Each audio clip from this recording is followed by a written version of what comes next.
I guess I've been involved in the centre, maybe not from day one, but perhaps from day two. So I arrived in Australia. I grew up in Australia, but I went to the UK to do my DPhil in Oxford, and I came back to Australia in 2012 after 24 years in Oxford. It was supposed to be 3, turned into 24. I always thought that I'd come back at some point, and I came back to Adelaide because I knew people here. And I got invited to Kealoha, where we hold RVSS every year for a NICTA summit, and I was giving a talk there, and Peter Cork and Rob Marnie were also there, and they had already started a conversation about maybe we should try to do something. And the fact that I was there, and about a year before I arrived, Tom Drummond from Monash had also come from the UK back to Australia, and we realised during that retreat at Kealoha that we had that critical mass of people working in robotics and people working in computer vision, where we could say we have world leaders in these areas, and we can try to bring these fields back together again. They started life together in places like MIT and Stanford in the 1950s and really drifted apart. And we saw this opportunity to bring vision and robotics back together. And so the genesis was really at that RVSS. And then we worked on it. We didn't have a lot of time. We worked on it very, very hard for the period of about 5 months to get an expression of interest in, and I guess it went from there. I guess, first of all, we envisaged that we would bring computer vision and robotics back together. We're all people who really want to see vision work on robotics, and people who want to see robotics work in an environment where it needs to respond. It needs to sense the environment and respond and react, rather than just operate in a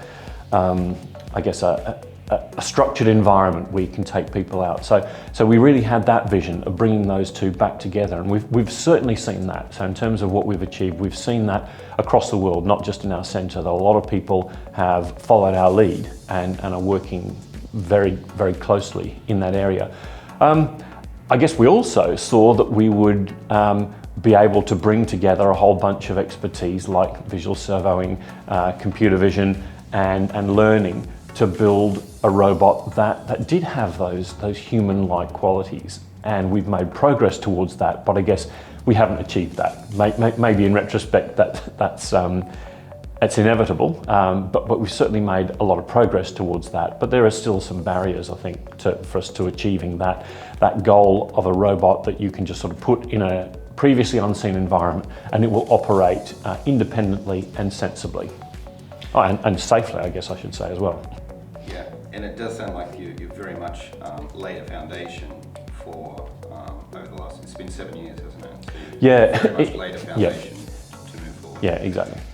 Okay, so what have you enjoyed during the life of the centre?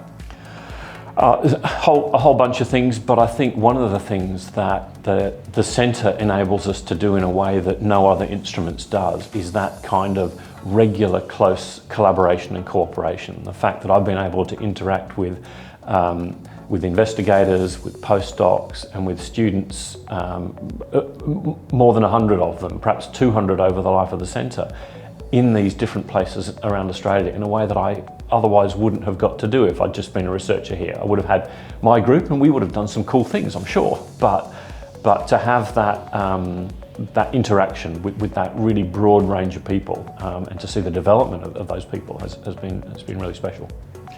Any standout memories? A bunch of standout memories. Winning the Amazon Challenge. I'm going to forget which year it was now. I think it was 2016. Was a real standout memory. I think the centre in particular, Peter and Alex Zelinsky hosting ICRA at QUT, so the International Conference on Robotics and Automation, well, hosting it in Brisbane, but largely organised through QUT, was partly a centre achievement, but it was a real standout memory for me.